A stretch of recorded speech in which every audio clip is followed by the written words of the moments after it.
हे कृष्ण करुणा सिंधु दीनबंधु जगत्पते गोपीश गोपीकांत राधा कांत नमस्ते।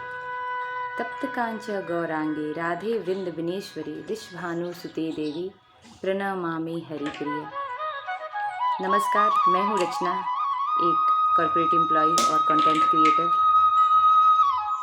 आज मैं बहुत दिनों बाद एक लॉन्ग वीडियो की तरफ आई हूँ और ये मैंने इसलिए किया क्योंकि मुझे आज बहुत ही भावुकता से मुझे एक गंभीर विषय पे चर्चा करनी थी आप सबके साथ। जो भी भक्त होंगे वो रिलेट कर पाएंगे, शायद हमारी परेशानी एक ही हो, लेकिन हम उसे भी अपना आनंद ही समझते हैं। जब हम कृष्ण भक्ति में आगे आते हैं ना, तो सबसे पहले विरोध हमारे घर से होता है, हमारे घर के वही बड़े बुजुर्ग लोगों से होता है। उन लोगों को लगता है कि ये भक्ति करना ये सही नहीं है, पता नहीं क्यों वो लोग ऐसा सोचते हैं, जबकि सब चाहते हैं कि मेरे बच्चे अच्छे रास्ते पे चले, लेकिन विरोध हमें घर से ही झेलना पड़ता है। और ये विरोध घर से शुरू होकर समाज तक जाता है, हमारे फैमिली, हमारे सोसाइटी, हर तरफ जहाँ भी आप जाते हो ना, आप लोगों को लोग ट्रोल करते हैं। अरे इसने तो कंठी माला पहन रखी है, इसने ऑनियन गार्लिक छोड़ दिया, इसे तो काम मोह मद मत्सर छोड़ना था, ये क्या इसने छोड़ दिया। सब लोग ट्रोल करते हैं। आजकल काफ़ी रील्स भी वायरल हो रही थी, मुझे तभी इस पर एक वीडियो बनाना मैंने उचित समझा कि हर जगह कहा जा रहा है कि अरे तुमने ये क्या छोड़ दिया, ऑनियन गार्लिक छोड़ दिया तुमने, तुम्हें छोड़ना था काम लोभ मोह मद मत्सर।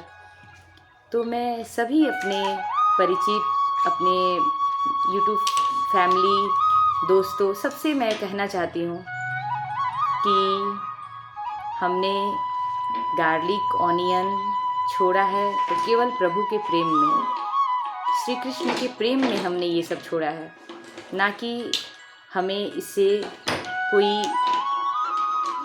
कुछ वैसा बैर है।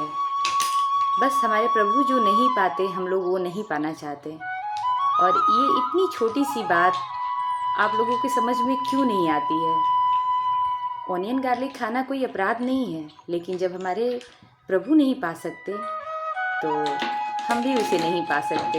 ये हम भक्तों का, आप जो कह लीजिए, जिद कह लीजिए, उनके लिए प्रेम कह लीजिए, जो भी कह लीजिए, लेकिन अब छूट गया सो छूट गया।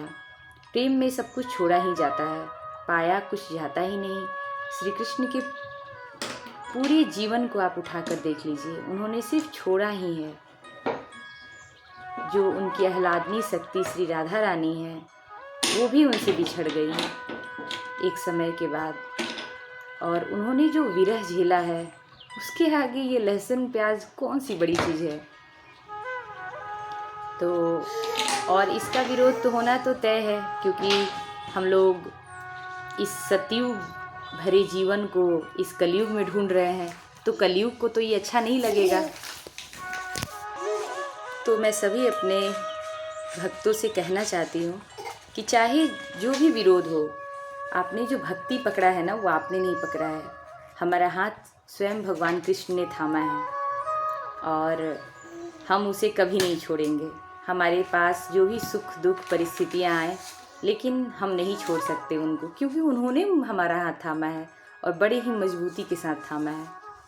अगर हमें बहुत सारे लोग बोलते, ये भी मुझे सुनने को मिला है कि अरे ये लोग भक्ति करते हैं तो इनके साथ ऐसा हो गया वैसा हो गया। नहीं, भगवान कभी किसी को वो दे ही नहीं सकते, दुख कभी नहीं दे सकते। दुख जो भी मिलता है हमारे अपने कर्मों से मिलता है, हम अपने ही सुख दुख के कर्म के अनुसार बंधे हुए हैं और इस वजह से हमें उसका सामना करना पड़ता है। हम अपने जीवन में जो भी सुख दुख, जिन लोगों का मिलना बिछड़ना, सब कुछ पहले से तय होता है हमारे कर्म बंधन के अनुसार, लेकिन हम सब उसे भी भगवान पर ही थोप देना चाहते हैं।